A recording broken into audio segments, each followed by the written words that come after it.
Hi everyone, welcome back to my channel. Today we are entering the fascinating world of William Shakespeare, the greatest dramatist of English literature. Our topic today is one of the Shakespeare's most delightful comedies, As You Like It. The title itself is very interesting. As You Like It means in whatever you like or as you wish. The play takes us from the restrictions of the court to the freedom and beauty of the forest of Arden, where love, friendship, nature, identity, and human relations unfold in a fascinating way. Hello ನನ್ನೆಲ್ಲ ಆತ್ಮೀಯ ವಿದ್ಯಾರ್ಥಿ ಮಿತ್ರರೇ, ತಮ್ಮೆಲ್ಲರಿಗೂ ಸ್ವಾಗತ. ಇಂದಿನ ಒಂದು ತರಗತಿಯಲ್ಲಿ ನಾವು ವಿಲಿಯಂ ಶೇಕ್ಸ್ಪಿಯರ್ ಅವರ ಒಂದು ಅತ್ಯಂತ ಪ್ರಸಿದ್ಧ ಹಾಸ್ಯ ನಾಟಕಗಳಲ್ಲಿ ಒಂದಾದಂಥ ಆಸ್ ಯು ಲೈಕ್ ಇಟ್ ಕುರಿತು ಅಧ್ಯಯನ ಮಾಡೋಣ. ಇನ್ ಡೀಟೇಲ್ ಆಗಿ ನೋಡೋಣ. Let's start the topic then. ಇಲ್ಲಿ ಆಕ್ಟ್ 1 ಸೀನ್ 1 ಅಂತ ನೋಡೋದಾದ್ರೆ, the play opens in an orchard. Orlando complains to the old servant Adam about his eldest brother Oliver. After their father Sir Orlando Boyce died, Oliver inherited the estate and refused to educate or support Orlando, keeping him like a peasant. Oliver enters, and the brothers get into a heated physical argument. Later, Charles, the wrestler, arrives and informs Oliver that Duke Frederick has banished his elder brother, Duke Senior. Duke Senior's daughter Rosalind remains at the court because of her close friendship with Duke Frederick's daughter Celia. Charles warns Oliver that Orlando plans to wrestle him tomorrow and asks Oliver to stop him. Instead, Oliver lies to Charles, claiming Orlando is a treacherous villain, encouraging Charles to break Orlando's neck in the ring. ಅಂದರೆ ಇಲ್ಲಿ ಈ ಒಂದು as You Like it ನಾಟಕವು ಒಂದು ತೋಟವೊಂದರಲ್ಲಿ ಪ್ರಾರಂಭವಾಗುತ್ತೆ. ಇಲ್ಲಿ ಆರ್ಲ್ಯಾಂಡೋ ತನ್ನ ಅಣ್ಣ Oliver ತನಗೆ ಮಾಡಿದಂಥ ಮೋಸದ ಕುರಿತು, ಅನ್ಯಾಯದ ಕುರಿತು ತಮ್ಮ ವೃದ್ಧ ಸೇವಕನಾದಂಥ ಆಡಮ್ ಬಳಿ ಹೇಳ್ಕೊಳ್ತಾ ಇರ್ತಾನೆ. ಅಲ್ಲಿ ಅವರ ತಂದೆ ನಿಧನರಾದ ನಂತರ ಅವನಿಗೆ ಒಂದು ಕಾನೂನುಬದ್ಧವಾಗಿ ಏನು ಒಂದು ಆಸ್ತಿ ಬರಬೇಕಾಗಿತ್ತು, ಅದು ಬಂದಿರೋದಿಲ್ಲ. ಹಾಗಾಗಿ ತಂದೆ ತನಗೆ ನೀಡಬೇಕಾದಂಥ ಶಿಕ್ಷಣ ಮತ್ತು ಆಸ್ತಿಯನ್ನು ಆಲಿವರ್ಗೆ ನೀಡದೇನೆ ತನ್ನನ್ನು ದಾಸನಂತೆ ನಡೆಸಿಕೊಳ್ತಾ ಇದ್ದಾನೆ ಎಂದು ಕೋಪಗೊಳ್ತಾನೆ. ಅಲ್ಲಿ ಆಲಿವರ್ ಬಂದಾಗ ಇಬ್ಬರ ನಡುವೆ ಏನಾಗುತ್ತೆ, ಜಗಳವಾಗುತ್ತೆ. ನಂತರ ಚಾರ್ಲ್ಸ್ ಎಂಬ ಒಬ್ಬ ಮಲ್ಲಯೋಧ ಬರ್ತಾನೆ. ಬಂದು ಇಲ್ಲಿ ಹೊಸ ರಾಜನಾದಂಥ ಫೆಡ್ರಿಕ್ ಏನು ಮಾಡ್ತಾನೆ, ರಾಜ ಡ್ಯೂಕ್ ಸೀನಿಯರ್ನನ್ನು ಕಾಡಿಗೆ ಇಟ್ಟಿದ್ದಾನೆ, ಅಂದರೆ ಅವನ ಅಧಿಕಾರವನ್ನು ಕಸಿದುಕೊಂಡು ತನ್ನ ಅಣ್ಣನನ್ನು ಕಾಡಿಗೆ ಇಟ್ಟಿದ್ದಾನೆ ಅಂತ ಹೇಳ್ತಾನೆ. ಆದರೆ ಇಲ್ಲಿ ಡ್ಯೂಕ್ ಸೀನಿಯರ್ನ ಮಗಳಾದಂಥ ರೋಸಲಿಂಡ್ ತನ್ನ ಗೆಳತಿಯಾದ ಸಿಲಿಯಾ ಜೊತೆನೇ, ಅಂದರೆ ಅವಳು ಫ್ರೆಡ್ರಿಕನ ಮಗಳು ಜೊತೆ ಆಸ್ಥಾನದಲ್ಲೇ ಉಳಿದಿದ್ದಾಳೆ. ಇಲ್ಲಿ ಆರ್ಲ್ಯಾಂಡೋ ನಾಳೆ ತನ್ನೊಂದಿಗೆ ಕುಸ್ತಿ ಮಾಡಲು ಬರ್ತಾ ಇದ್ದಾನೆ, ಅವನನ್ನು ತಡೆ ಎಂದು ಚಾರ್ಲ್ಸ್ ಹೇಳ್ತಾನೆ. ಆದರೆ ಆಲಿವರ್ ಕುತಂತ್ರ ಇಲ್ಲಿ ಮಾಡಿ ಆರ್ಲ್ಯಾಂಡೋ ಒಬ್ಬ ಮೋಸಗಾರ, ಅವನನ್ನು ನೀನು ಕೊಂದು ಹಾಕುವಂತ ಚಾರ್ಲ್ಸ್ಗೆ ಏನು ಮಾಡ್ತಾನೆ, ಪ್ರಚೋದನೆ ನೀಡ್ತಾನೆ ಅನ್ನುವಂಥದ್ದು. Then let's move on to the act 1 scene 2 ನಲ್ಲಿ ನೋಡೋದಾದ್ರೆ, at Duke Frederick's court, Celia tries to cheer up a melancholy Rosalind, who misses her banished father. Trishon, the court jester, enters and entertains them with witty banter. Lebeau, a courtier, arrives to inform them of the wrestling match. Orlando and the champion wrestler Charles enter the arena. Concerned for the youth's safety, Rosalind and Celia try to persuade Orlando to withdraw, but he courageously refuses. Unexpectedly, Orlando defeats Charles. Duke Frederick is initially impressed until he learns Orlando is the son of Sir Roland de Boyce, his former enemy. Rosalind, however, gives Orlando a chain from her neck as a token of admiration. Orlando is struck dumb by love and cannot speak. ಅಂದರೆ ಇಲ್ಲಿ ಒಂದು ರಾಜಮನೆತನದ ಉದ್ಯಾನದಲ್ಲಿ cilia ಮತ್ತು ಬಹಳ ಬೇಸರದಲ್ಲಿ ಕೂತಿರ್ತಾಳೆ. ಯಾರು? Rosalind. ಅವಳನ್ನು ಸಂತೈಸಲಿಕ್ಕೆ ಬರ್ತಾಳೆ. ಇಲ್ಲಿ ಹಾಸ್ಯಗಾರನಂತ ಟಚ್ ಸ್ಟೋನ್ ಏನು ಮಾಡ್ತಾರೆ, ಬಂದು ಅವರ ಒಂದು ನೋವನ್ನು, ಬೇಸರವನ್ನು ದೂರ ಮಾಡಲಿಕ್ಕೆ ಕೆಲವೊಂದಿಷ್ಟು ವಿಡಂಬನಾತ್ಮಕವಾಗಿ ಮಾತುಗಳನ್ನು ಹೇಳ ನಗಿಸ್ಲಿಕ್ಕೆ ಪ್ರಯತ್ನಿಸ್ತಾನೆ. ನಂತರ ಲಿಬ್ಯೂ ಬಂದು ಒಂದು ಕುಸ್ತಿ ಪಂದ್ಯದ ಬಗ್ಗೆ ತಿಳಿಸ್ತಾನೆ. ಯುವಕ ಆರ್ಲ್ಯಾಂಡೋ ಒಬ್ಬ ಬಲಶಾಲಿಯಾದಂಥ ಚಾರ್ಲ್ಸ್ ಜೊತೆ ಕುಸ್ತಿ ಮಾಡೋದನ್ನು ಕಂಡು ರೋಸಲಿನ್ ಮತ್ತು ಸಿಲಿಯಾ ಪಂದ್ಯದಿಂದ ಹಿಂದೆ ಸರಿಯುವಂತೆ ಯಾರಿಗೆ ಆರ್ಲ್ಯಾಂಡಿಗೆ ಏನು ಮಾಡ್ತಾರೆ, ವಿನಂತಿಯನ್ನು ಮಾಡ್ತಾರೆ. ಆದರೆ ಇಲ್ಲಿ ಆರ್ಲ್ಯಾಂಡೋ ಒಪ್ಪದೆ ಅದ್ಭುತವಾಗಿ ಚಾರ್ಲ್ಸ್ನನ್ನು ಒಂದು ಮಲ್ಲಯುದ್ಧದಲ್ಲಿ ಸೋಲಿಸ್ತಾನೆ. ರಾಜ ಫೆಡ್ರಿಕ್ ಮೊದಲು ಆರ್ಲ್ಯಾಂಡೋನ ಒಂದು ಧೈರ್ಯ ಸಾಹಸವನ್ನು ಮೆಚ್ಚಿದ್ರು ಕೂಡ ನಂತರ ಅವಾಗ ಏನಾಗುತ್ತೆ, ಇವನು ನನ್ನ ಹಳೆ ವೈರಿಯಾದಂಥ ರೊಲ್ಯಾಂಡ್ ಡೆ ಬಾಯ್ಸ್ನ ಮಗ ಅಂತ ತಿಳಿದ ತಕ್ಷಣ ಕೋಪಗೊಳ್ತಾನೆ. ಆದರೆ ರೋಸಲಿಂಡ್ ಏನು ಮಾಡ್ತಾರೆ, ಆರ್ಲ್ಯಾಂಡ್ಗೆ ತನ್ನ ಕೊರಳಿನ ಸರವನ್ನು ಉಡುಗೊರೆಯಾಗಿ ನೀಡಿಬಿಡ್ತಾಳೆ. ಸೊ ಆರ್ಲ್ಯಾಂಡೋ ಆಕೆಯ ಸೌಂದರ್ಯಕ್ಕೆ ಮನಸೋತು, ಲವ್ ಎಟ್ ಫಸ್ಟ್ ಸೈಟ್ ಅನ್ನುವ ಥರ ಅಲ್ಲಿ ಈಸ್ ಸ್ಪೆಲ್ ಬೌಂಡೆಡ್ ಆ ಥರ ಆಗಿಬಿಡ್ತಾನೆ. The next one is act 1 scene 3 ಅಲ್ಲಿ ಏನಿದೆ ಅಂತ ನೋಡೋದಾದ್ರೆ, ಇಲ್ಲಿ the Rosalind is deeply in love with Orlando. Duke Frederick abruptly enters the room and banishes Rosalind from the court under the pain of death, claiming she is treacherous like her father. Celia defends her best friend and, when her father refuses to change his mind, decides to run away with Rosalind. To travel safely, Rosalind disguises herself as a young man named Ganymede, and Celia disguises herself as a poor country girl named Aliena. They decide to bring Touchstone, the fool, with them to the forest of Arden to find Duke Senior. ಅಂದರೆ ಇಲ್ಲಿ ಏನಾಗುತ್ತೆ ಅಂದರೆ, ರೋಸಲಿಂಡು ಈ ಆರ್ಲ್ಯಾಂಡನ ನೆನಪಿನಲ್ಲಿ ಮುಳುಗಿ ಹೋಗ್ಬಿಡ್ತಾಳೆ. ಇಲ್ಲಿ ಯಾರು ರೋಸಲಿಂಡು ಆರ್ಲ್ಯಾಂಡನ ಒಂದು ಪ್ರೀತಿಯಲ್ಲಿ ಮುಳುಗಿ ಅವಳ ರೂಮಲ್ಲಿ ಅವನ ಒಂದು ವಿಷಯವನ್ನು ಮಾತಾಡ್ತಾ ಅವನ ನೆನಪಿನಲ್ಲಿ ಕಾಲ ಕಳೀತಾ ಇರುವಾಗ, ಈ ಸಮಯದಲ್ಲಿ ಏನು ಮಾಡ್ತಾನೆ, ದುಷ್ಟ ರಾಜನಾದಂಥ ಫ್ರೆಡರಿಕ್ ಮೀನ್ಸ್ ಅವರ ಚಿಕ್ಕಪ್ಪ ಬರ್ತಾನೆ. ಅಲ್ಲಿ ಬಂದು ರೋಸಲಿಂಡ್ ಏನು ಮಾಡ್ತಾನೆ, ತಕ್ಷಣವೇ ನೀನು ನನ್ನ ಒಂದು ಆಸ್ಥಾನವನ್ನು ಬಿಟ್ಟು ಹೋಗಬೇಕು ಅಂತ ಅವಳಿಗೆ ಗಡೀಪಾರ ಶಿಕ್ಷೆಯನ್ನು ಕೊಟ್ಬಿಡ್ತಾರೆ. ಯಾಕೆಂದರೆ ನೀನು ಕೂಡ ನಿನ್ನ ತಂದೆಯಂತೆ ನಮಗೆ ಒಂದು ನಿನ್ನಿಂದ ಯಾವುದೇ ಸಂಭ್ರಮ ಸಂತೋಷ ಸಿಗೋದಿಲ್ಲ ಅಂತ ಉದ್ದೇಶಿಸಿ ಅವ್ರನ್ನ ಗಡೀಪಾರು ಮಾಡಿಬಿಡ್ತಾನೆ. ಇಲ್ಲಿ ಸೇಲಿಯಾ ಇದನ್ನು ವಿರೋಧಿಸ್ತಾಳೆ, ತಾನು ಕೂಡ ರೋಸಲಿಂಡ್ ಜೊತೆ ಹೋಗಲು ನಿರ್ಧರಿಸ್ತಾಳೆ. ಸೊ ಇಬ್ಬರು ಏನು ಮಾಡ್ತಾರೆ, ರೋಸಲಿಂಡ್ ಮತ್ತು ಸೇಲಿಯಾ ಇಬ್ಬರು ಒಂದು ಸಂಬಂಧದಲ್ಲಿ ಸಹೋದರಿಯಾಗಿದ್ದರೂ ಕೂಡ ಸ್ನೇಹಿತರಂತೆ ಇರ್ತಾರೆ. ಒಬ್ಬರನ್ನೊಬ್ಬರು ಬಿಟ್ಟು ಅವ್ರಿಗೆ ಇರಲಿಕ್ಕೆ ಸಾಧ್ಯ ಇರೋದಿಲ್ಲ. ಸೊ ಹಾಗಾಗಿ ಏನು ಮಾಡ್ತಾರೆ, ರೋಸಲಿಂಡು ಗಡೀಪಾರು ಶಿಕ್ಷೆಯನ್ನು ಒಳಗಾಗ್ತಾರೆ. ಅವಳ ಜೊತೆಗೆ ಸಿಲಿಯಾನು ಕೂಡ ಹೋಗಬೇಕು ಅಂತೇಳಿ ನಿರ್ಧರಿಸ್ತಾಳೆ.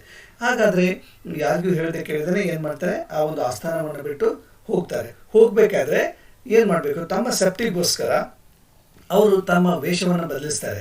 ಇಲ್ಲಿ ರೋಸಲಿಂಡ್ ಏನು ಮಾಡ್ತಾರೆ, ಒಂದು ಗಂಡಸಿನ ವೇಷವನ್ನು ಧರಿಸಿ ಗ್ಯಾನಿಮೆಡ್ ಅಂತ ತನ್ನ ಹೆಸರನ್ನು ಬದಲಿಸ್ಕೊಳ್ತಾಳೆ. ಮತ್ತು ಸಿಲಿಯಾ ಏನು ಮಾಡ್ತಾರೆ, ಒಂದು ಬಡ ಹಳ್ಳಿಗಾಡಿನ ಹುಡುಗಿಯಂತೆ ವೇಷ ಧರಿಸಿ ಅಲಿಯೇನಾ ಅಂತ ಎಂದು ಹೆಸರು ಬದಲಾಯಿಸಿಕೊಂಡು ಅಲ್ಲಿಂದ ಹೊರಡ್ತಾರೆ.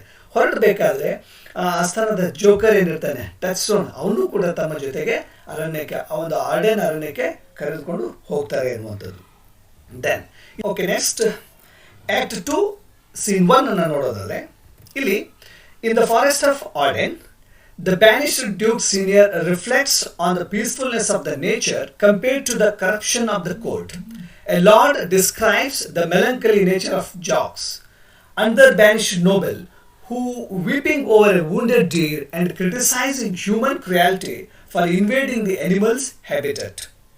ಇಲ್ಲಿ ಏನಾಗುತ್ತೆ, ಆರ್ಡೆನ್ ಅರಣ್ಯದಲ್ಲಿ ಗಡಿಪಾರದಂಥ ರಾಜ ಡ್ಯೂಕ್ ಸೀನಿಯರು ಆಸ್ಥಾನದ ರಾಜಕೀಯಕ್ಕಿಂತ ಈ ಕಾಡಿನಲ್ಲಿರ್ತಕ್ಕಂಥ ಪ್ರಶಾಂತವಾದ ಜೀವನವೇ ಮೇಲು, ಇಲ್ಲಿ ಯಾವುದೇ ರೀತಿಯ ಒಂದು ಗೊಂದಲಗಳಿಲ್ಲ, ಯಾವುದೇ ರೀತಿಯ ಇಲ್ಲಿ ಮೋಸ ವಂಚನೆ ಇಲ್ಲ, ಪ್ರಕೃತಿಯೇ ನಿಜವಾಗಿ ನಮಗೆ ಒಂದು ಸಂತೋಷವನ್ನು ಆನಂದವನ್ನು ನೀಡುತ್ತೆ ಅಂಥೇಳಿ ತನ್ನ ಬೆಂಬಲಿಗರೊಂದಿಗೆ ಚರ್ಚಿಸುತ್ತಾ ಕೂತಿರ್ತಾನೆ. ಅಲ್ಲಿ ಒಬ್ಬ ದುಃಖಿ ಸರ್ದಾರ್ ಜಾಕ್ಸ್ ಗಾಯಗೊಂಡ ಜಿಂಕೆಯನ್ನು ಕಂಡು ಮಾನವನ ಕ್ರೌರ್ಯವನ್ನು ಮತ್ತು ಕಾಡಿನ ಪ್ರಾಣಿಗಳಿಗೆ ನಾವೇ ತೊಂದರೆ ಕೊಡುತ್ತಿದ್ದೇವೆ ಎಂದು ದುಃಖಿಸುವುದನ್ನು ಇಲ್ಲಿ ಸರ್ದಾರ್ ರಾಜನಿಗೆ ವಿವರಿಸ್ತಾರೆ. ಇನ್ನೊಬ್ಬ ಏನು ಮಾಡ್ತಾನೆ, ಜಾಕ್ಸ್ ಅನ್ನುವಂಥವನು ಮತ್ತು ಅವನು ಒಬ್ಬ ಸರ್ದಾರ, ಅವ ಹೇಳ್ತಾನೆ, ಅವನು ಒಂದು ಜಿಂಕೆ ಗಾಯಗೊಂಡು ಒದ್ದಾಡ್ತಿರುತ್ತೆ, ಈ ಜಿಂಕೆಯ ಒಂದು ನೋವಿಗೆ ಮನುಷ್ಯನೇ ಕಾರಣನಾಗಿದ್ದಾನೆ. ಹಾಗಾಗಿ ಪ್ರಕೃತಿಯಾಗಲಿ ಪ್ರಕೃತಿಯಲ್ಲಿರ್ತಕ್ಕಂಥ ಪ್ರಾಣಿಗಳಾಗಲಿ ಮನುಷ್ಯನಿಗೆ ಯಾವುದೇ ರೀತಿ ತೊಂದರೆಯನ್ನು ಕೊಡೋದಿಲ್ಲ, ಬದಲಾಗಿ ಮನುಷ್ಯನೇ ಅವುಗಳಿಗೆ ತೊಂದರೆಯನ್ನು ಕೊಡ್ತಾನೆ ಅಂತ ಅವರು ಡಿಸ್ಕಷನ್ ಮಾಡ್ಕೊಂಡು ಅಲ್ಲಿ ಕೂತಿರ್ತಾರೆ. ನೆಕ್ಸ್ಟ್ ಏನಾಗುತ್ತೆ, ಆಕ್ಟ್ಸು ಸೀನ್ 2ನಲ್ಲಿ back at court, Duke Frederick discovers that Rosalind and Celia have vanished. A maid reveals they were seen admiring Orlando. Suspecting Orlando is involved, Frederick orders Oliver to find his brother and bring him back dead or alive ಅಂತ. ಏನಾಗುತ್ತೆ, ಇಲ್ಲಿ ಒಂದು ಆಸ್ಥಾನದಲ್ಲಿ ರಾಜ Frederick Rosalind ಮತ್ತು cilia ಕಾಣೆಯಾಗಿರೋ ಬಗ್ಗೆ ಸುದ್ದಿ ಗೊತ್ತಾಗುತ್ತೆ. ಗೊತ್ತಾಗಿ ಅವನು ಏನು ಮಾಡ್ತಾನೆ, ಆರ್ಲ್ಯಾಂಡೋನನ್ನು ಹೊಗಳ್ತಿದ್ದನ್ನ ಸೇವಕಿ ಹೇಳ್ತಾಳೆ. ಇಲ್ಲಿ ಒಬ್ಬ ಸೇವಕಿ ಏನಿರ್ತಾರೆ, ಅವ್ರು ಹೇಳ್ತಾರೆ, ಈ ರೋಸಲಿಂಡ್ ಮತ್ತು ಸಿಲಿಯಾ ಇಬ್ರು ಆರ್ಲ್ಯಾಂಡನನ್ನ ಬಹಳ ಹೊಗಳ್ತಾ ಇದ್ರು ಅಂತ ಹೇಳ್ತೇನೆ. ಸೊ ಈ ಮಾತನ್ನು ಕೇಳಿದಂಥ ಆ ಡ್ಯೂಕ್ಗೆ ಏನಾಗುತ್ತೆ, ಸಂಶಯ ಬರುತ್ತೆ, ಎಲ್ಲಿ ಆರ್ಲ್ಯಾಂಡೋನೇ ಇದಕ್ಕೆಲ್ಲ ಕಾರಣ ಅಂತ ಶಂಕಿಸಿ ಏನು ಮಾಡ್ತಾನೆ, ಅವನ ಅಣ್ಣನಾದಂಥ ಆಲಿವರ್ನನ್ನು ತನ್ನ ಆಸ್ಥಾನಕ್ಕೆ ಕರೆಸಿ ತಕ್ಷಣ ಆರ್ಲ್ಯಾಂಡನನ್ನು ಹುಡುಕಿ ತರುವಂತೆ ಅವನಿಗೆ ಒಂದು ಆರ್ಡರ್ ಮಾಡ್ತಾನೆ. ಅವನು ಜೀವಂತವಾಗಿದ್ದರೂ ಸರಿ ಕೊಂದಾದ್ರೂ ಸರಿ ಅವನು ನನ್ನ ಮುಂದೆ ಇರಬೇಕು ಅಂಥೇಳಿ ಒಂದು ಆರ್ಡರ್ನ ಕೊಟ್ಬಿಡ್ತಾನೆ. ಅದು 1 ವರ್ಷದೊಳಗಾಗಿ. Then the next act 2 scene 3 ನಲ್ಲಿ ನೋಡೋದಾದರೆ, see then Adam greets Orlando home with a dire warning. Oliver plans to burn Orlando's lodging while he sleeps. Loving his master, Adam offers his life savings of 500 crowns to help Orlando to escape and begs to accompany him. Touched by Adam's loyalty, Orlando agrees to flee with him to the forest of Arden. ಇಲ್ಲಿ ಏನಾಗುತ್ತೆ, ಈ ಆರ್ಲ್ಯಾಂಡೋ ಮನೆಗೆ ಬಂದಾಗ ಅವನು ಮಲಗಿದ್ದಂಥ ಸಂದರ್ಭದಲ್ಲಿ ಅವನ ಅಣ್ಣ Oliver ಏನು ಮಾಡ್ತಾನೆ, ಅವನು ಮಲಗಿದ್ದಂಥ ಸಂದರ್ಭದಲ್ಲಿ ಅವನ ಒಂದು ರೂಮಿಗೆ ಬೆಂಕಿಯನ್ನು ಹಚ್ಚಿ ಅವನನ್ನು ಕೊಂದು ಬಿಡಬೇಕು ಅಂತ ಪ್ಲ್ಯಾನ್ ಮಾಡಿರ್ತಾನೆ. ಈ ಪ್ಲ್ಯಾನನ್ನು ಅವರ ಮನೆಯಲ್ಲಿರ್ತಂಥ ವೃದ್ಧ ಸೇವಕನಾದಂಥ ಆಡಮ್ ಏನು ಮಾಡ್ತಾನೆ, ಆರ್ಲ್ಯಾಂಡೋಗೆ ಹೇಳಿಬಿಡ್ತಾನೆ, ನಿನ್ನ ಅಣ್ಣ ಆಲಿವರ್ ನಿನ್ನನ್ನು ಕೊಲ್ಲಿಕ್ಕೆ ಸಂಚಲನ ಮಾಡಿದ್ದಾನೆ, ಸೊ ರಾತ್ರಿ ನಿನ್ನ ಕೊನೆಗೆ ಬಂದು ಬೆಂಕಿ ಹಚ್ತಾ ಇದ್ದಾನೆ ಅಂತ ಅವನಿಗೆ ಒಂದು ವಾರ್ನಿಂಗನ್ನು ಕೊಡ್ತಾನೆ. ಸೊ ಆಡಮ್ ಏನು ಮಾಡ್ತಾನೆ, ತನ್ನ ಜೀವನದಲ್ಲಿ ಒಂದಿಷ್ಟು ಹಣ, ಅಲ್ಪ ಸ್ವಲ್ಪ ಹಣವನ್ನು ಉಳಿಸಿಟ್ಟಿರ್ತಾನೆ. ಒಂದು 500 ಕ್ರೌನ್ಸನ್ನು ಅವನಿಗೆ ನೀಡ್ತಾನೆ, ತಗೋ ಈ ದುಡ್ಡನ್ನು ತೆಗೆದುಕೋ, ಜೊತೆಗೆ ನಾನು ನಿನ್ನ ಜೊತೆ ಬರ್ತೀನಿ, ಇಲ್ಲಿಂದ ನಾವು ಎಲ್ಲಾದರೂ ದೂರ ಹೊರಟು ಹೋಗ್ಬಿಡೋಣ ಅಂಥೇಳಿ ಈ ಯಾರು ಆಡಮ್ ಆರ್ಲ್ಯಾಂಡೋಗೆ ಹೇಳ್ತಾನೆ. ಸೊ ಆಡಮ್ ಏನು ಮಾಡ್ತಾನೆ, ಆ ಒಬ್ಬ ಆಡಮನ ನಿಷ್ಠೆಗೆ ಮನಸ್ಸೋತು ಆರ್ಲ್ಯಾಂಡೋ ಅವನೊಂದಿಗೆ ಕಾಡಿಗೆ ಪಲಾಯನ ಮಾಡ್ತಾರೆ ತಮ್ಮ ಜೀವವನ್ನು ಉಳಿಸ್ಕೊಳ್ಳಿಕ್ಕೆ. ಇಲ್ಲಿ ಆರ್ಲ್ಯಾಂಡೋ ಆರ್ಡೆನ್ ಕಾಡ್ ಕಡೆಗೆ ಹೋಗ್ಬಿಡ್ತಾನೆ ಅನ್ನುವಂಥದ್ದು. Then look at act 2 scene 4 ಅಲ್ಲಿ ಏನಿದೆ ಅಂತ ನೋಡೋದಾದ್ರೆ, exhausted and disguised, Rosalind as Ganymede, Celia as Eliana, and Touchstone arrive in the forest of Arden. ಇಲ್ಲಿ ರೋಸಲಿಂಡು, ಸಿಲಿಯಾ ಮತ್ತು ಟಚ್ಸ್ಟೋನ್ ಇವರು 3 ಜನ ಏನು ಮಾಡ್ತಾರೆ, ಆ ಅರಮನೆಯಿಂದ ಹೊರಟು ಇವರು ಒಂದು ಆರ್ಡೆನ್ ಫಾರೆಸ್ಟ್ ಕಡೆ ಹೋಗ್ಬಿಡ್ತಾರೆ. So they over here an old suffered Corin talking with a young shepherd, Silvius, who is desperately in love with a proud shepherdess named Phoebe. Rosalind empathizes with Silvius' lovesickness. Corin explains his master is selling his sheep-born, and Rosalind and Celia decide to buy the cottage and pasture to settle there. ಇಲ್ಲಾಂದರೆ ಇಲ್ಲಿ ಏನಾಗುತ್ತೆ, ಒಂದು ಗ್ಯಾನಿಮೆಡ್ ಅಂದರೆ ಇಲ್ಲಿ Rosalind ಅವಳು ನಿಜವಾದ ಒಬ್ಬ ರೋಸಲಿಂಡು, ಅವಳು ಮಹಿಳೆ ಆದರೆ ಪುರುಷನ ವೇಷದಲ್ಲಿದ್ದಾರೆ, ಹೆಸರನ್ನು ಬದಲಿಸ್ಕೊಂಡಿದ್ಲು. ಅಲಿಯಾನಾ ಮೀನ್ಸ್ ಸಿಲಿಯಾ ಮತ್ತು ಟಚ್ಸ್ಟೋನ್ ಸುಸ್ತಾಗಿ ಏನು ಮಾಡ್ತಾರೆ, ನಡೀತಾ ಒಂದು ಕಾಡಲ್ಲಿ ಹೋಗಿ ಕೂತ್ಕೊಂಡ್ಬಿಡ್ತಾರೆ. ಸೊ ಅವ್ರ ಪ್ರಯಾಣದಿಂದ ಸಿಕ್ಕಾಪಟ್ಟೆ ಅವ್ರಿಗೆ ಏನಾಗಿರುತ್ತೆ, ಬೇಜಾರಾಗಿರುತ್ತೆ. ಸೊ ನಡೆದು ಭಾಳಷ್ಟು ಸುಸ್ತಾಗಿರುತ್ತೆ. ಹೋಗಿ ಆ ಕಾಡಲ್ಲಿ ಏನು ಮಾಡ್ತಾರೆ, ಕೂತ್ಕೊಳ್ತಾರೆ. ಕೂತ್ಕೊಂಡಾಗ ಅಲ್ಲಿ ಒಬ್ಬ ವೃದ್ಧ ಕುರಿಗಾಯಿ ಕೋರಿನ್ ಮತ್ತು ಪ್ರೀತಿಯಲ್ಲಿ ಬಿದ್ದಿರ್ತಕ್ಕಂಥ ಯುವಕ ಸಿಲ್ವಿಯಸ್ನ ಮಾತುಗಳನ್ನು ಕೇಳ್ತಾರೆ. ಸಿಲ್ವಿಯಸ್ ಫಿಬೆ ಎಂಬ ಹುಡುಗಿಯನ್ನು ಪ್ರೀತಿಸಿ ಭಾಳ ದುಃಖದಲ್ಲಿರ್ತಾನೆ. ನಂತರ ಕೋರಿನ್ ತನ್ನ ಯಜಮಾನನ ಕುರಿ ಫಾರ್ಮ್ ಮಾರಾಟಕ್ಕಿದೆ ಎಂದು ತಿಳಿಸಿದಾಗ ರೋಸಲಿನ್ ಮತ್ತು ಸಿಲಿಯಾ ಏನು ಮಾಡ್ತಾರೆ, ಆ ಮನೆಯನ್ನು ಖರೀದಿಸಿ ಅಲ್ಲೇ ನಾವು ವಾಸಿಸೋಣ ಅಂಥೇಳಿ ನಿರ್ಧರಿಸ್ತಾರೆ. So next look at act 2 scene 5 ನಲ್ಲಿ. ಇಲ್ಲಿ Lord Amiens sings a cynical, merry song about the outdoor life under the greenwood tree. Jacques demands another verse and shows his deep melancholy and pessimistic view of human nature. ಏನಾಗುತ್ತೆ, ಇಲ್ಲಿ ಕಾಡಿನಲ್ಲಿ lord ಎಮಿಯನ್ಸ್ ಎಂಬುವನು ಒಂದು ಕಾಡಿನ ಸ್ವಚ್ಛಂದ ಜೀವನವನ್ನು ಹಾಡಿ ಹೊಗಳಿ ಹಾಡನ್ನು ಹೇಳ್ತಾ ಇರ್ತಾನೆ. ನಿರಾಶವಾದಿಯಾದಂಥ ಜಾಕ್ಸ್ ಅವನ ಬಳಿ ಇನ್ನೊಂದು ಹಾಡನ್ನು ಹಾಡು ಅಂತ, ಅಂದರೆ ಅವನಿಗೆ ಏನೋ ಆ ಹಾಡನ್ನು ಕೇಳಿದಾಗ ಖುಷಿ ಅನಿಸ್ತಾ ಇತ್ತು. ಹಾಗಾಗಿ ಅವನು ಹೋಗಿ ರಿಕ್ವೆಸ್ಟ್ ಮಾಡಿಕೊಂಡು ಇನ್ನೊಂದಿಷ್ಟು ನೀನು ಭಾಳ ಚೆನ್ನಾಗಿ ಹಾಡ್ತಾ ಇದೆಯಾ, ಮೀನಿಂಗ್ಫುಲ್ ಹಾಡನ್ನು ಹಾಡ್ತಾ ಇದೆಯಾ, ಇನ್ನೂ ಹಾಡು ಅಂತೇಳಿ ಅವನಿಗೆ ರಿಕ್ವೆಸ್ಟ್ ಮಾಡ್ತಾನೆ. ಅಂದರೆ ಇಲ್ಲಿ ಒಂದು ಮಾನವನ ಸ್ವಾರ್ಥ ಸ್ವಭಾವನ ಒಂದು ಮಾಕ್ ಮಾಡೋ ಥರ, ಗೇಲಿ ಮಾಡೋ ಥರ ಅವನು ಹಾಡನ್ನು ಹಾಡ್ತಾ ಇರ್ತಾನೆ ಅನ್ನುವಂಥದ್ದು. ದೆನ್ ಆ್ಯಕ್ಟ್ 2 ಸೀನ್ 6 ಅಲ್ಲಿ ಏನಿದೆ ಅಂತ ನೋಡೋದಾದರೆ, elsewhere in the forest, old Adam collapses from hunger and exhaustion, ready to die. Orlando encourages the old man, promising to find food for him even he has to fight for it. ಇಲ್ಲಿ ಏನು ಮಾಡ್ತಾನೆ, ಅವ್ರಿಗೂ ಕೂಡ ಒಂದು ಮನೆಯಿಂದ ಹೊರಡ್ತಾರೆ, ಕಾಡಿನಲ್ಲಿ ಹೋಗ್ತಾ ಹೋಗ್ತಾ ಭಾಳಷ್ಟು ನಡೆದಿರ್ತಾರೆ, ಆಯಾಸ ಆಗಿರುತ್ತೆ. ಅಂಥ ಸಂದರ್ಭದಲ್ಲಿ ಮೊದಲೇ ಏಜ್ ಆದಂಥ ಆ್ಯಡಮ್ಗೆ ತುಂಬ ಹಸಿವಾಗಿಬಿಡುತ್ತೆ. ಆಯಾಸದಿಂದ ಅವನು ಕುಸಿದು ಬಿದ್ದುಬಿಡ್ತಾನೆ, ಅಲ್ಲಿ ಒಂದು ಸಾಯುವ ಹಂತ ತಲುಪ್ತಾನೆ. ಆರ್ಲ್ಯಾಂಡೋ ಅವನಿಗೆ ಧೈರ್ಯವನ್ನು ತುಂಬ್ತಾನೆ, ಹೇಗಾದರೂ ಮಾಡಿ ನಾನು ಆಹಾರವನ್ನು ನಿನಗೆ ತಂದೆ ತರ್ತೀನಿ, ನಿನ್ನನ್ನು ಬದುಕಿಸ್ತೀನಿ ಅಂತ ಅವನಿಗೆ ಒಂದು ಮಾತನ್ನು ಕೊಟ್ಟು ಅಲ್ಲಿಂದ ಹೊರಡ್ತಾನೆ. ನಾನು ಬರೋವರೆಗೂ ವೇಟ್ ಮಾಡು ಅಂತ ಅಲ್ಲಿಂದ ಹೊರಟು ಹೋಗ್ತಾನೆ ಅವನಿಗೆ ಆಹಾರವನ್ನು ತರಲಿಕ್ಕೆ. ದೆನ್ ಆಕ್ಟ್ 2 ಸೀನ್ 7 ಅಲ್ಲಿ ಏನಿದೆ ಅಂತ ನೋಡೋದಾದ್ರೆ, Duke senior and his followers are preparing to eat when Orlando burst in with a drawn sword, demanding food. Duke Senior responds with a gentleness, inviting Orlando to sit and feast. Ashamed of his aggression, Orlando leaves to fetch the fainting Adam.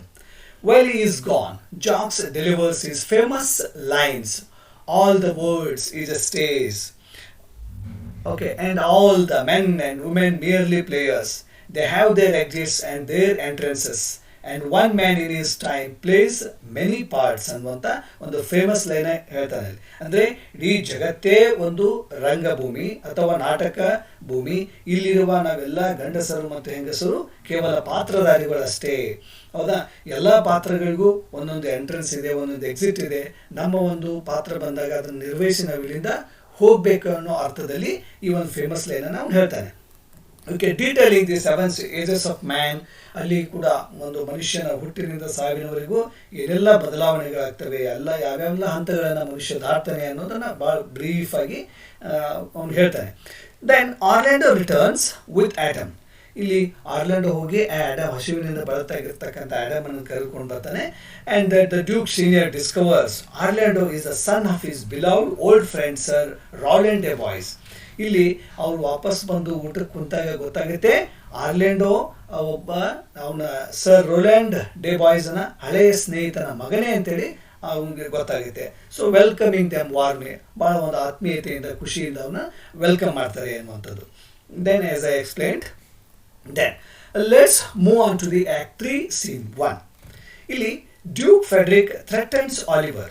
Unless Oliver brings Orlando back within a year, Frederick will seize all of Oliver's land and property. Oliver is banished until he finds his brother. ಇಲ್ಲಿ ಏನು ಮಾಡ್ತಾನೆ, Duke ಫ್ರೆಡ್ರಿಕ್ಕು ಬಂದು ಈ ಆಲಿವರ್ಗೆ ಒಂದು ಧಮಕಿ ಹಾಕ್ತಾನೆ, ಅವನಿಗೆ threaten ಮಾಡ್ತಾನೆ, ಅಂಜಿಸ್ತಾನೆ. ಏನಂತ, ನಿನ್ನ ತಮ್ಮ ಆಲಿವರ್ ಎಲ್ಲಿದ್ರು ಅವನನ್ನು ನೀನು 1 ವರ್ಷದ ಒಳಗಡೆ ಕರೆದುಕೊಂಡ್ಬಂದು ನನ್ನ ಮುಂದೆ ನಿಲ್ಲಿಸ್ಬೇಕು. ಇಲ್ಲದೆ ಹೋದರೆ ನಿನ್ನೆಲ್ಲ ಆಸ್ತಿಯನ್ನು ನಾನು ಏನು ಮಾಡ್ತೀನಿ, ಹ್ಯಾಂಡ್ ಓವರ್ ಮಾಡ್ಕೊಳ್ತೀನಿ, ನಿನ್ನ ಆಸ್ತಿಯನ್ನು ಪ್ರಾಪರ್ಟಿಯನ್ನು ನಾನು ತೆಗೆದುಕೊಳ್ತೀನಿ ಅಂತೇಳಿ ಅವನ ಆಲಿವರ್ನ ಏನು ಮಾಡ್ತಾನೆ, ಒಂದು ರಾಜ್ಯದಿಂದ ಬ್ಯಾನಿಷ್ ಮಾಡಿಬಿಡ್ತಾನೆ. ಹೋಗು, ನಿನ್ನ ತಮ್ಮ ಎಲ್ಲಿದ್ದಾನೆ ಅವನು ಹುಡುಕಿಕೊಂಡು ಬಾ ಅಂತೇಳಿ ಅವನು ಬ್ಯಾನಿಷ್ ಮಾಡ್ತಾನೆ. ಆ್ಯಸ್ ಐ ಸೆಡ್, ನೀನು ಕರೆದಿದ್ರೆ ಒಂದು ಸಂಪೂರ್ಣ ಆಸ್ತಿಯನ್ನು ಮುಟ್ಗೋಲು ಹಾಕ್ಕೊಳ್ತೀನಿ ಅಂತ ಬೆದರಿಸಿ ಅವನನ್ನು ಕೂಡ ಏನು ಮಾಡ್ತಾನೆ, ಕಾಡಿಗೆ ಕಳಿಸ್ಬಿಡ್ತಾನೆ ಅನ್ನುವಂಥದ್ದು. ನೆಕ್ಸ್ಟ್ ಆ್ಯಕ್ಟ್ 3 ಸೀನ್ 2 ನಲ್ಲಿ ಏನಿದೆ ಅಂತ ನೋಡಿದ್ರೆ, ಆರ್ಲ್ಯಾಂಡೋ hands love poems dedicated to Rosalind on the trees of the forest and calls her name into the bark. Rosalind and Touchstone find these poems. Celia reveals she saw Orlando in the forest writing them. Rosalind is overjoyed yet anxious. Disguised as the youth Ganymede, Rosalind encounters Orlando. Ganymede claims to know a cure for love sickness and offers a cure Orlando if he visits every day and woos Ganymede as if he were Rosalind. Orlando eagerly agrees. ಇಲ್ಲೇನಾಗುತ್ತೆ, ಈ ಆರ್ಲ್ಯಾಂಡೋ ಒಂದು ರೋಸಲಿಂಡನ ನೆನಪಿನಲ್ಲಿ ಪ್ರೇಮ ಕವನಗಳನ್ನು ಏನು ಮಾಡ್ತಾನೆ, ಮರದ ಒಂದು ತೊಗಟೆ ಮೇಲೆ ಅವನ್ನ ಕೆತ್ತಲಿಕ್ಕೆ ಸ್ಟಾರ್ಟ್ ಮಾಡ್ತಾನೆ.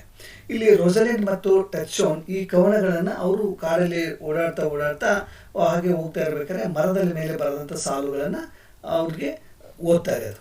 ಇಲ್ಲಿ ಸೆಲಿಯಾ ತಾನು ಕಾಡಿನಲ್ಲಿ ಆರ್ಲ್ಯಾಂಡೋನನ್ನು ನೋಡಿದ್ದೀನಿ ಅಂತ ಅವಳು ಕೂಡ ಹೇಳ್ತಾಳೆ.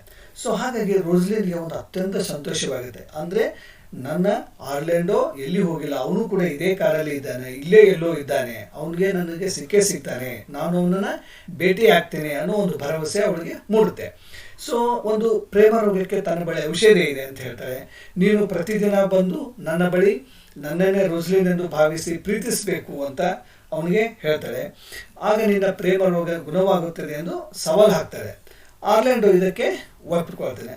ಹೋಗಿ ಬಂದಾದ್ಮೇಲೆ ಒಂದು ಆಕ್ಸಿಡೆಂಟಲ್ಲಿಗೆ ಅವ್ನು ಭೇಟಿ ಆಗ್ತಾರೆ. ಭೇಟಿ ಆದಾಗ ಈ ಮಾತನ್ನು ಅವಳು ಹೇಳುವಂಥದ್ದು. ದ್ಯಾನ್ ಆಕ್ಟ್ 3 ಸೀನ್ 3ನಲ್ಲಿ ಏನಿದೆ ಅಂತ ನೋಡಿದ್ರೆ, Touchstone court Audrey, a simple country goatherd. He plans to marry her immediately in the forest through Sir Oliver Mortest, a dubious vicar. Jacques pursues Touchstone to have a proper wedding in a church instead ಅಂತ. ಇಲ್ಲೇನಾಗುತ್ತೆ, ಇಲ್ಲಿ ಹಾಸ್ಯಗಾರರು ಇರ್ತಾರಲ್ಲ, gesture, ಈ ಟಚ್ಸ್ಟೋನ್ ಆಡ್ರಿ ಎಂಬ ಒಂದು ಹಳ್ಳಿಗಾಡಿನ ಮೇಕೆ ಕಾಯುವ ಹುಡುಗಿಯನ್ನ ಆ ಕಾಡಿನಲ್ಲಿ ಭೇಟಿ ಆಗ್ತಾನೆ, ಅವಳನ್ನು ಪ್ರೀತಿಸ್ತಾನೆ, ಅವಳನ್ನೇ ಮದುವೆ ಆಗ್ಬೇಕಂತ ಬಯಸ್ತಾನೆ.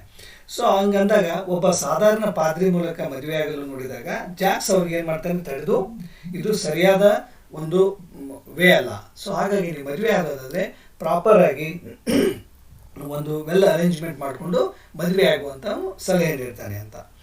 ದೆನ್ ನೆಕ್ಸ್ಟ್ ಆಕ್ಟ್ 3 ಸೀನ್ 4ಅಲ್ಲಿ ಏನಿದೆ ಅಂತ ನೋಡೋದಾದ್ರೆ, ಇಲ್ಲಿ Rosalind is deeply upset because Orlando is late for their meeting. Celia tries to calm her down. Corin enters and invites them to watch the suffered Silvius cold and cold-hearted Phoebe. ಏನಾಗುತ್ತೆ, ಇಲ್ಲಿ ರೋಸಲಿಂಡು ಆರ್ಲ್ಯಾಂಡೋ ಬರ್ತಾನೆ ಅಂತೇಳಿ ಸುಮಾರು ಒಂದು 2 ಗಂಟೆಗಳ ಕಾಲ ಕಾಯ್ತಾಳೆ. So ಅವನ ಸಮಯಕ್ಕೆ ಸರಿಯಾಗಿ ಅಲ್ಲಿ ಬರದಿದ್ದಾಗ ರೋಸಲಿನ್ ಬಹಳ ಬೇಸರಗೊಳ್ತಾಳೆ. ಸೆಲಿಯಾ ಆಕೆಯನ್ನು ಸಮಾಧಾನ ಪಡಿಸ್ತಾ ಕುಂತಿರ್ತಾರೆ.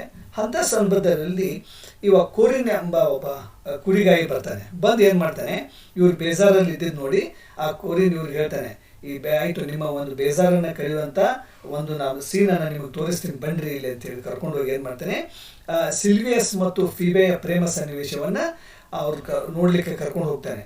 ಸೊ ಅದನ್ನು ನೋಡಿ ಅವ್ರಿಗೆ ಅಲ್ಲಿ ಏನಾಗುತ್ತೆ, ಒಂಥರ ಅವ್ರ ಬೇಜಾರು ಕಳೆದು ಹೋಗ್ಬಿಡುತ್ತೆ ಅಲ್ಲಿ. ಸೊ ಒಂದು ಫನ್ನಿ ಅಲ್ಲಿ ಥಿಂಗ್ಸ್ ನಡೆಯುತ್ತೆ ಅಲ್ಲಿ. Okay, act 3 scene 5.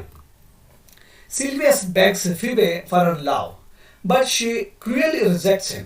Disguised as Ganymede, Rosalind steps in and scolds Phoebe for being arrogant and treating Silvius poorly. Ironically, Phoebe instantly falls madly in love with disguised Ganymede. After Ganymede leaves, Phoebe uses Silvius to deliver a love letter to Ganymede. ಇಲ್ಲಿ ಏನಾಗುತ್ತೆ, Sylvius ಫೀಬೆಯ ಬಳಿ ಒಂದು ಪ್ರೀತಿಯನ್ನು ಬೇಡಿದಾಗ ಆಕೆ ಅವನನ್ನು ಕಟ್ಟುನಿಟ್ಟಾಗಿ ನಿರಾಕರಿಸಿಬಿಡ್ತಾಳೆ. Okay, Sylvius ಏನು ಮಾಡ್ತಾನೆ, ಸಿಲ್ವಿಯಸ್ಸು ಆ ಫೀಬೆನ ಭಾಳ ತನ್ನ ಒಂದು ಹೃದಯದಿಂದ ಅವಳನ್ನು ಪ್ರೀತಿಸ್ತಾ ಇರ್ತಾಳೆ. ಆದರೆ ಫೀಬೆ ಅವನನ್ನು ನಿರಾಕರಿಸ್ತಾಳೆ.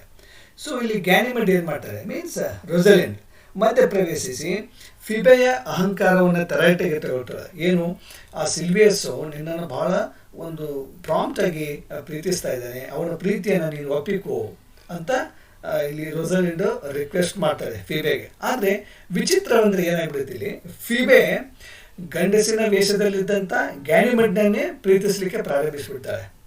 ಓಕೆ, ಗ್ಯಾನಿಮೆಡ್ ಹೋದ ನಂತರ ಫಿಬೆ ಏನು ಮಾಡ್ತಾಳೆ, ಆ ಸಿಲ್ವಿಯಸ್ ಮೂಲಕ ಗ್ಯಾನಿಮೆಡ್ಗೆ ಒಂದು ಪ್ರೇಮ ಪತ್ರವನ್ನು ಕಳಿಸ್ತಾಳೆ ಅನ್ನುವಂಥದ್ದು. So this is the funny moments it takes place in the play.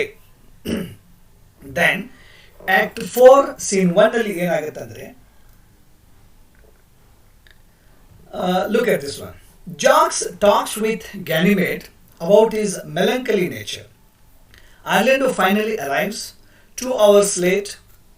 Okay, Rosalind mockingly scolds him for his tardiness and tests his affection. They engage in a pretend courtship where Celia acts as a priest, performing a mock wedding ceremony between Orlando and Rosalind. Orlando leaves to dine with Duke Senior, promising to return in 2 hours. Rosalind expresses her overwhelming love for him to Celia ಅನ್ನೋದು. ಅಂದರೆ ಇಲ್ಲಿ Jacks ಮತ್ತು ಗ್ಯಾನಿಮೆಡ್ ಮಾತುಕತೆ ನಡೆಸ್ತಾ ಇದ್ದ ಸಂದರ್ಭದಲ್ಲಿ ಒಂದು ಆರ್ಲ್ಯಾಂಡೋ 2 ಗಂಟೆ ಲೇಟಾಗಿ ಬರ್ತಾನೆ. ಇಲ್ಲಿ ಗ್ಯಾನಿಮೆಡ್ ತಡವಾಗಿ ಏನು ಮಾಡಿ, ರೋಸಲಿಂಡ್ ಏನು ಮಾಡ್ತಾರೆ, ಆ ಆರ್ಲ್ಯಾಂಡೋ ತಡವಾಗಿ ಬಂದಿದ್ದಕ್ಕೆ ಅವನಿಗೆ ತಮಾಷೆಯಾಗಿ ಸಿಕ್ಕಾಪಟ್ಟೆ ಬೈತಾಳೆ. ನಂತರ ಒಂದು ನಕಲಿ ಮದುವೆ ಆಟ ಆಡ್ತಾದಲ್ಲಿ ಆ ಒಂದು ನಕಲಿ ಮದುವೆ ಆಟದಲ್ಲಿ ಏನು ಮಾಡ್ತಾರೆ, ಸೆಲಿಯಾ ಒಬ್ಬ ಪಾದ್ರಿಯಾಗಿ ನಡೆಸ್ತಾರೆ.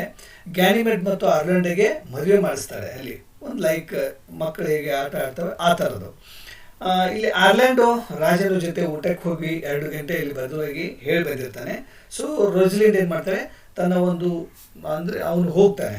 ಆರ್ಲ್ಯಾಂಡ್ ಬಂದು ಅಲ್ಲಿಂದ ಹೊರಟು ಹೋದ್ಮೇಲೆ ರೋಸಲಿಂಡು ತನ್ನ ತಂಗಿ ಆದಂಥ ಸಿಲಿಯಾಗಿ ಹೇಳ್ತಾ ಇರ್ತಾರೆ, ನಾನು ಆರ್ಲ್ಯಾಂಡನ್ನು ಎಷ್ಟು ಒಂದು ಆಳವಾಗಿ ಪ್ರೀತಿಸ್ತಾ ಇದ್ದೀನಿ ಅಂತೇಳಿ ಅವಳ ಮುಂದೆ ತನ್ನ ಒಂದು ಪ್ರೇಮದ ನಿವೇದನೆಯನ್ನು, ದುಃಖವನ್ನು, ತನ್ನ ಪ್ರೀತಿಯ ಬಗ್ಗೆ ಹೇಳ್ಕೊಳ್ತಾ ಇರ್ತಾಳೆ. ನೆಕ್ಸ್ಟ್ ಆ್ಯಕ್ಟ್ 4 ಸೀನ್ 2ನಲ್ಲಿ ಏನಿದೆ ಅಂತಂದರೆ, Duke Senior's lords celebrate killing a deer singing a song about hunters wearing horns. ಇಲ್ಲಿ ಡ್ಯೂಕ್ ಸೀನಿಯರ್ನ ಜೊತೆಗಿರ್ತಕ್ಕಂಥ ಕೆಲವೊಂದಿಷ್ಟು ಜನ ಏನು ಮಾಡ್ತಾರೆ, ಹೋಗಿ ಒಂದು ಜಿಂಕೆಯನ್ನು ಬೇಟೆ ಆಡಿಕೊಂಡು ಆ ಬೇಟೆಯನ್ನು ಸಂಭ್ರಮಿಸ್ಕೊಳ್ತಾ ಆ ಜಿಂಕೆಯ ಕೊಂಬುಗಳನ್ನು ತಮ್ಮ ತಲೆ ಮೇಲೆ ಇಟ್ಕೊಂಡು ಹಾಡ್ತಾ ಕುಣಿತಾ ಬರ್ತಾ ಇರ್ತಾರೆ ಅನ್ನುವಂಥದ್ದು. As I said. Then the next one is Rosalind waits for Orlando, but Sylvius arrives carrying a love letter from Phoebe to Ganymede. Rosalind reads it, finds it full of passion, and scolds Sylvius for enabling Phoebe. Soon after, Oliver enters, holding a handkerchief stained with Orlando's blood. He reveals that while sleeping under an oak tree, he was nearly attacked by a snake and a lioness. Orlando discovered him and fought the lioness, saving Oliver's life. Though getting injured himself, brotherly love restored, Oliver repents his past evil actions. Upon seeing the bloody handkerchief, Rosalind faints.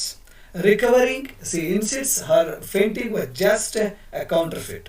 ಅಂದರೆ ಇಲ್ಲೇನಾಗುತ್ತೆ, ರೋಸಲಿಂಡು ಆರ್ಲ್ಯಾಂಡೋಗಾಗಿ ಕಾಯುತ್ತಿರುವಂಥ ಸಂದರ್ಭದಲ್ಲಿ Sylvius ಏನು ಮಾಡ್ತಾನೆ, ಫೀಬೆ ಅನ್ನೋರು ಇರ್ತಾರಲ್ಲ, ಅವಳು ಒಂದು ಈ Sylvius ಮೂಲಕ ಒಂದು ಗ್ಯಾನಿಮೆಡ್ಗೆ ಪ್ರೇಮ ಪತ್ರವನ್ನು ಬರೆದಿರ್ತಾರೆ. ಅದನ್ನು ತೆಗೆದುಕೊಂಡು ಇವನು ರೋಸಲಿಂಡ್ ಹತ್ರ ಬರ್ತಾನೆ. ನಂತರ ಆಲಿವರ್ ಏನು ಮಾಡ್ತಾನೆ, ಅಲ್ಲಿ ತನ್ನ ರಕ್ತಸಿಕ್ತವಾದಂಥ ಕೈಗಳನ್ನು ಕರ್ಚೀಫಲ್ಲಿ ಹಿಡ್ಕೊಂಡು ಅಲ್ಲಿಗೆ ಬರ್ತಾನೆ. ಅವನು ಕಾಡಿನಲ್ಲಿ ಯಾರು ಈ ಆಲಿವರ್ ಏನು ಮಾಡಿರ್ತಾನೆ, ಅವನು ಕೂಡ ರಾಜ ಫ್ರೆಡ್ರಿಕ್ ಅವನು ಕಳಿಸಿರ್ತಾನೆ, ಹೋಗು ನಿನ್ನ ಬ್ರದರ್ ಆರ್ಲ್ಯಾಂಡನ್ನ ಹುಡುಕಿಕೊಂಬ ಅಂತ ಕೇಳಿಸುತ್ತಾ ಅವನು ಹುಡುಕ್ಲಿಕ್ಕೆ ಬಂದಿರ್ತಾನೆ ಅಲ್ಲಿ. ಸೊ ಅವನು ಕಾಡಲ್ಲಿ ಮಲಗಿಬಿಟ್ಟಿರ್ತಾನೆ, ಒಂದು ತನ್ನ ಪ್ರಯಾಣದಿಂದ ದಣಿದಿರ್ತಾನೆ. ದಣಿದು ಮರದ ಕೆಳಗೆ ಮಲಗಿದಾಗ ಅಲ್ಲಿ ಹಾವು ಮತ್ತು ಒಂದು ಸಿಂಹ ಅವನ ಮೇಲೆ ಅಟ್ಯಾಕ್ ಮಾಡಿಬಿಡುತ್ತೆ. ಸೊ ಅಟ್ಯಾಕ್ ಮಾಡಿದಾಗ ಇದು ಬೈ ಚಾನ್ಸ್ ಅಲ್ಲಿ ಆಕ್ಸಿಡೆಂಟಲ್ಲಿ ಆರ್ಲ್ಯಾಂಡೋ ಅಲ್ಲಿ ಅವನು ನೋಡ್ತಾನೆ.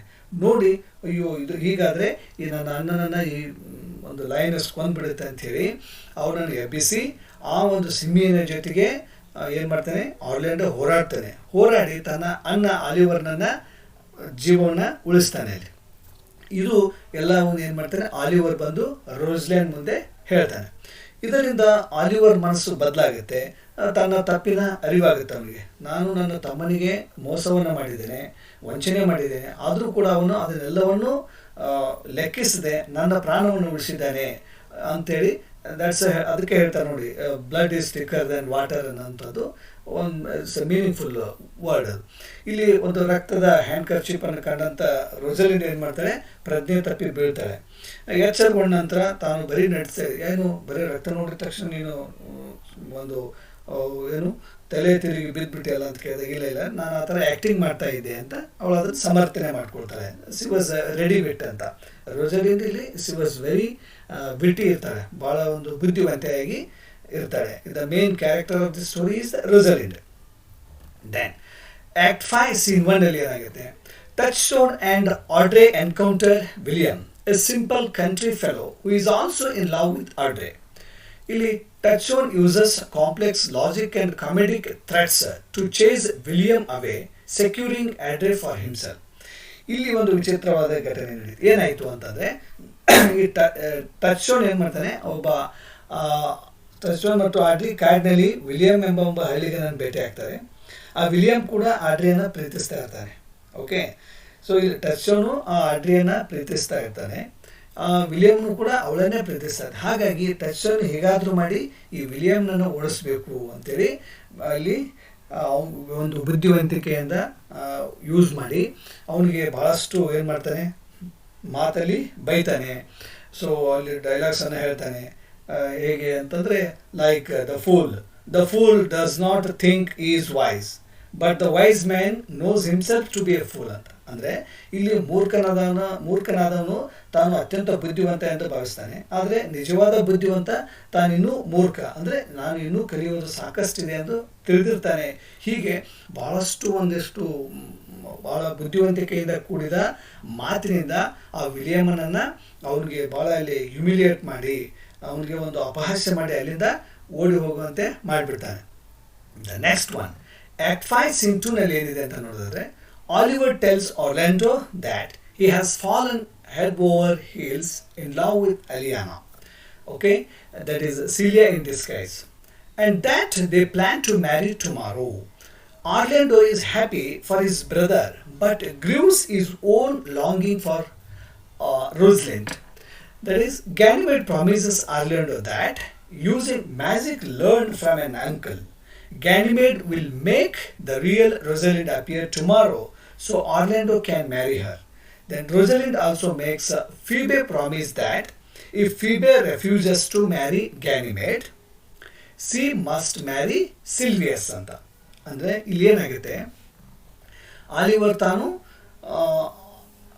ಅಲಿಯೇನಾಳನ್ನು ಪ್ರೀತಿಸ್ತಾ ಇದ್ದೀನಿ ಅಂತ ಹೇಳಿ ಏನು ಮಾಡ್ತಾನೆ, ತನ್ನ ತಮ್ಮನಾದಂಥ ಆರ್ಲ್ಯಾಂಡೋ ಮುಂದೆ ಹೇಳ್ತಾನೆ.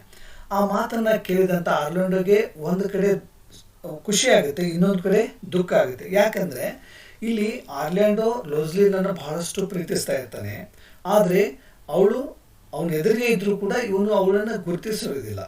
ಸೊ ಹಾಗಾಗಿ ಆಲಿವರು ಹೇಗಿದ್ರು ಆ ಸಿಲಿಯಾನನ್ನು ಪ್ರೀತಿಸ್ತಾ ಇದ್ದಾನೆ ಅನ್ನೋ ಅವನಿಗೆ ಸಂಕಟ ಸ್ಟಾರ್ಟ್ ಆಗಿಬಿಡ್ತು ಒಳಗಡೆ. ಸೊ ನನ್ನ ಪ್ರೀತಿಯ ಕಥೆ ಏನು ಅಂತ. ಸೊ ಆ ಥರ ಸಂತೋಷ ಪಡ್ತಾನೆ ಒಳಗೆ, ಬಟ್ ತನ್ನ ಪ್ರೇಯಸಿ ರೋಸ್ಲೆಂಡ್ ಇಲ್ವಲ್ಲ ಎಂದು ಒಂದು ದುಃಖದಲ್ಲಿ ಇರ್ತಾನೆ. ಇಲ್ಲಿ ಗ್ಯಾನಿಮೇಡ್ ಮೀನ್ಸ್ ರೋಸ್ಲೆಂಡ್ ಏನು ಮಾಡ್ತಾನೆ, ಆರ್ಲ್ಯಾಂಡೋಗೆ ಮಾತು ಕೊಡ್ತಾರೆ ಏನಂತ, ನಾಳೆ ಮಾಂತ್ರಿಕ ಶಕ್ತಿಯಿಂದ ನಿಜವಾದ ರೋಸಲಿಂಡನ್ನು ಕರೆತಂದು ನಿನ್ನೊಂದಿಗೆ ಮದುವೆ ಮಾಡಿಸ್ತೀನಿ ಅಂಥೇಳಿ ಅದೇ ಗ್ಯಾನಿಮೇಡ್, ಅದೇ ರೋಸ್ಲೆಂಡು ಆರ್ಲ್ಯಾಂಡೋಗೆ ಹೇಳ್ತಾಳೆ. ಹಾಗೆ ಇಲ್ಲಿ ಫೀಬೆಗೆ ಒಂದು ವೇಳೆ ನೀನು ಗ್ಯಾನಿಮೇಡ್ನನ್ನು ಮದುವೆಯಾಗಲು ನಿರಾಕರಿಸಿದರೆ, ಹೌದು ಫೀಬೆ ಏನು ಒನ್ ಮೇ ಇರುತ್ತೆ, ಇದು ಗ್ಯಾನಿಮೇಡ್ ಅವ್ರಿಗೆ ಗೊತ್ತಿರೋದಿಲ್ಲಲ್ಲ ಫೀಬೆಗೆ ಗ್ಯಾನಿಮೇಡ್ ಯಾರು ಅಂತ, ಅವಳು ಕೂಡ ಒಬ್ಬ ಹೆಣ್ಮಗಳೇ ಅಂತ ಅವಳಿಗೆ ಗೊತ್ತಿರೋದಿಲ್ಲ. ಅಲ್ಲಿ ಗಂಡು ವೇಷದಲ್ಲಿರ್ತಕ್ಕಂಥ ರೋಸಲಿಂಡನನ್ನು ನಿಜವಾಗೂ ಒಂದು ಗಂಡಸು ಅಂತ ನಂಬಿಟ್ಟಿರ್ತಾಳೆ ಅವಳು. ಹಾಗಾಗಿ ಅವಳನ್ನೇ ಮದುವೆ ಆಗಬೇಕು ಅಂಥೇಳಿ ಹಠ ಎದ್ದಿರ್ತಾಳೆ. ಅದಕ್ಕೆ ಒಂದು ವೇಳೆ ಗ್ಯಾನಿಮೇಡ್ ನಿನ್ನನ್ನು ಮದುವೆ ಆಗೋದಿಲ್ಲ ಅಂತ ನಿರಾಕರಿಸ್ಬಿಟ್ರೆ ನೀನು ಸಿಲ್ವಿಯಸ್ನೇ ಮದುವೆ ಆಗಬೇಕು ಅಂತ ಅವಳೊಂದು ಷರತ್ತನ್ನು ಹಾಕ್ತಾಳೆ. ದೆನ್ ಆ್ಯಕ್ಟ್ 5 scene 3 ನಲ್ಲಿ ಏನಾಗುತ್ತೆ ಅಂದರೆ, ಇಲ್ಲಿ the Touchstone and Audrey prepare for their upcoming wedding while 2 of Duke Senior's pages sing the famous song it was a love and his lass ಅಂತ. ಇಲ್ಲಿ ಟಚ್ ಶೋನ್ ಮತ್ತು ಆಡ್ರಿ ಒಂದು ತಮ್ಮ ಮದುವೆಗೆ ಸಿದ್ಧತೆಯನ್ನು ಮಾಡ್ಕೊಂಡಿರ್ತಾರೆ. ಇಲ್ಲಿ ರಾಜನ ಸೇವಕರು ಬಂದು it was a love and loss ಈ ಥರ ಒಂದು ಮದುವೆ ಸಂಭ್ರಮದಲ್ಲಿ ಹಾಡ್ತಾರಲ್ಲ ಅಂಥ ಒಂದು ಸುಂದರ ಪ್ರೇಮ ಗೀತೆಯನ್ನು ಹಾಡ್ತಾ ಬರುವಂಥ ಸೀನ್ ಇದು. ಆ್ಯಂಡ್ ಆ್ಯಕ್ಟ್ 5 scene 4 ಅಲ್ಲಿ ಏನಿದೆ ಅಂತ ನೋಡಿದ್ರೆ, all gather before Duke senior, Rosalind and Celia entered in their true attire, accompanied by Hymen, the god of marriage. The confusion vanished. ಕೊನೆಗೆ ಏನಾಗುತ್ತೆ, ಎಲ್ಲರೂ ಒಟ್ಟಿಗೆ ಸೇರ್ತಾರೆ. ಇಲ್ಲಿ ರೋಸಲಿಂಡ್ ಕೂಡ ಒಂದು ಗ್ಯಾನಿಮೇಡ್ ವೇಷದಲ್ಲಿ ಗಂಡಸಿನ ವೇಷ ಹಾಕೊಂಡಿರ್ತಾರೆ. ಅದನ್ನು ತೆಗೆದು ತನ್ನ ನಿಜವಾದ ಒಂದು ಹೆಣ್ಣು ಮಕ್ಕಳ ಧರಿಸ್ತಕ್ಕಂಥ ಬಟ್ಟೆಗಳನ್ನು ಹಾಕೊಂಡು ತನ್ನ ನಿಜವಾದ ರೂಪದಲ್ಲಿ ಇಲ್ಲಿ ಬರ್ತಾಳೆ. ಜೊತೆಗೆ ಸಿಲಿಯಾನು ಕೂಡ ಸೇಮ್ ಅದೇ ಥರ ಬರ್ತಾಳೆ. ದೆನ್ ಆಲಿವರ್, ಆರ್ಲ್ಯಾಂಡೋ ಎಲ್ಲರೂ ಕೂಡ್ತಾರೆ. ಅಲ್ಲಿ ಡ್ಯೂಕ್ ಸೀನಿಯರ್ ಏನಿರ್ತಾರೆ ಅವನ ಒಂದು ಸಮ್ಮುಖದಲ್ಲಿ ಎಲ್ಲರೂ ಕೂಡ್ತಾರೆ. ಅವನ ಜೊತೆಗೆ ಒಬ್ಬ ಹೈಮನ್ ಅನ್ನುವಂಥ ಮದುವೆ ಮಾಡಿಸ್ತಕ್ಕಂಥವನು, ಓಕೆ, ದೇವಮಾನವ like that god of marriage ಅನ್ನು ಮದುವೆಯನ್ನು ಮಾಡಿಸ್ಲಿಕ್ಕೆ ಒಂದು ಸ್ಪೆಷಲ್ ಟ್ರೈನಿಂಗ್ ಪಡೆದಂಥ ವ್ಯಕ್ತಿ ಅವನು ಅಲ್ಲಿ ಬರ್ತಾನೆ. ಎಲ್ಲರ ಮನಸ್ಸಿನಲ್ಲಿರ್ತಕ್ಕ ಕನ್ಫ್ಯೂಷನ್ ಏನಾಗುತ್ತೆ, ಕಳೆದು ಹೋಗುತ್ತೆ. ಅಂದರೆ ಆರ್ಲ್ಯಾಂಡೋ ಮ್ಯಾರೀಸ್ ರೋಸಲಿಂಡ್. ಇಲ್ಲಿ ಆರ್ಲ್ಯಾಂಡೋ ನಿಜವಾಗಿ ರೋಸಲಿಂಡನ್ನು ಪ್ರೀತಿಸ್ತಾ ಇರ್ತಾರೆ. ಸೊ ಆರ್ಲ್ಯಾಂಡೋ ರೋಸಲಿಂಡ್ ಮದುವೆ ಆಗ್ತಾನೆ. Oliver marries Celia. Then Phoebe realising Ganymede is a women fulfil her promise and marries Silvius. ಇಲ್ಲಿ ಫೀಬೆಗೆ ಕೊನೆಗೆ ಗೊತ್ತಾಗುತ್ತೆ, ಯಾವಾಗ ರೋಸಲಿಂಡ್ ತನ್ನ ವೇಷವನ್ನು ಬದಲಿಸಿ ಬರ್ತಾಳೆ, ಅಯ್ಯೋ ಇವಳು ಕೂಡ ನನ್ನಂತೆ ಒಬ್ಬ ಹೆಣ್ಣಿದ್ದಾಳೆ. ಸೊ ಅವಳಿಗೆ ರಿಯಲೈಸ್ ಆದಮೇಲೆ ತನ್ನ ಒಬ್ಬ ಹಳೆಯ ಪ್ರೇಮಿ ಏನಿರ್ತಾನೆ ಸಿಲ್ವಿಯಸ್ ಅವನನ್ನು ಮದುವೆ ಆಗುವಂಥದ್ದು. ದೆನ್ ಟಚ್ ಶೋನ್ ಒಬ್ಬ ಜೋಕರ್ ಹಾಸ್ಯಗಾರ, ಇವನು ಏನು ಮಾಡ್ತಾನೆ, ಆಡ್ರೆ ಅನ್ನುವ ಹುಡುಗಿಯನ್ನು ಮದುವೆ ಆಗ್ತಾನೆ. ದೆನ್ ಈ ಎಲ್ಲ ಮದುವೆ ನಡೀತು, ಎಲ್ಲರೂ ಸಂಭ್ರಮದಲ್ಲಿರ್ತಾರೆ. ಅಷ್ಟೊತ್ತಿಗೆ ಒಂದಿಷ್ಟು ಜನ ಬರ್ತಾರೆ. Second brother Jaques de Boys arrives with news Duke Frederick brought an army to the forest to kill Duke Senior. ಇವರೆಲ್ಲ ಸಂಭ್ರಮದಲ್ಲಿ ಇರಬೇಕಾದ್ರೆ ಕೆಲವೊಂದಿಷ್ಟು ಜನ ಬಂದು ಆ ಡ್ಯೂಕ್ ಫೆಡ್ರಿಕ್ ತನ್ನ ಸೈನ್ಯದೊಂದಿಗೆ ಇಲ್ಲಿ ಬಂದು ಡ್ಯೂಕ್ ಸೀನಿಯರ್ನ ಕೊಲ್ಲಬೇಕು ಅಂತ ಬರ್ತಾ ಇದ್ದಾನೆ ಅಂತ ಒಂದು ಸಂದೇಶವನ್ನು ಅವ್ರಿಗೆ ಹೇಳ್ತಾರೆ. So but on the way he met a holy hermit who converted him to a peaceful religious life. ಆದರೆ ಹಾಗೆ ಬರಬೇಕಾದ್ರೆ ದಾರಿಯಲ್ಲಿ ಆ ಫೆಡ್ರಿಕ್ಕಿಗೆ ಒಬ್ಬ ಯಾರು ಸಿಗ್ತಾರೆ, ಸನ್ಯಾಸಿ ಸಿಗ್ತಾನೆ. ಸಿಕ್ಕು ಅವನ ಆ ಸನ್ಯಾಸಿ ಅವನಿಗೆ ಒಂದು ಉಪದೇಶನ ಮಾಡ್ತಾನೆ. ಆ ಸನ್ಯಾಸಿಯ ಮಾತು ಕೇಳಿದಂಥ ಆ ಡ್ಯೂಕ್ ಫೆಡ್ರಿಕ್ಕು ತನ್ನೆಲ್ಲ ಒಂದು ಕೆಟ್ಟ ವಿಚಾರಗಳು ಬಿಟ್ಟು ಒಬ್ಬ ಒಳ್ಳೆಯ ವ್ಯಕ್ತಿಯಾಗಿ, ಒಬ್ಬ ಸಾಧುವಾಗಿ ಏನಾಗಿಬಿಡ್ತಾನೆ, ಕನ್ವರ್ಟ್ ಆಗಿಬಿಡ್ತಾನೆ ಅನ್ನುವಂಥದ್ದು. Frederick restored the lands, okay, lands to Duke Senior and all banished lords. ಇಲ್ಲಿ ಫೆಡ್ರಿಕ್ ಯಾರ್ಯಾರಿಗೆ ಮೋಸವನ್ನು ಮಾಡಿ ಎಲ್ಲವನ್ನು ಕಸಿದುಕೊಂಡಿರ್ತಾನೆ, ಮರಳಿ ಎಲ್ಲವನ್ನೂ ಅವ್ರವ್ರಿಗೆ ಕೊಟ್ಬಿಡ್ತಾನೆ. ಯಾರ್ಯಾರನ್ನೂ ತನ್ನ ರಾಜ್ಯದಿಂದ ಆಸ್ಥಾನದಿಂದ ಬ್ಯಾನ್ ಮಾಡಿರ್ತಾನೆ, ಗಡೀಪಾರು ಮಾಡಿರ್ತಾನೆ, ಅವೆಲ್ಲವನ್ನು ಕ್ಯಾನ್ಸಲ್ ಮಾಡ್ತಾನೆ. Then everyone celebrates with music and dance. ಇಲ್ಲಿ ಕೊನೆಗೆ ಎಲ್ಲರೂ ಖುಷಿಯಿಂದ ಒಂದು ಸಂಗೀತದೊಂದಿಗೆ ನೃತ್ಯ ಮಾಡ್ತಾರೆ. While Jaques leaves to join Duke Frederick in religious ಕಂಟೆಂಪ್ಲೇಷನ್.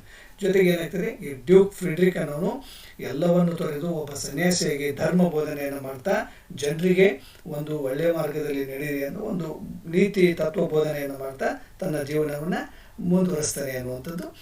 ಇದರೊಂದಿಗೆ ಈ ಒಂದು ಕತೆ ಎಂಡ್ ಆಗುತ್ತೆ ಇಲ್ಲಿ. As I said, the same thing happens at the end.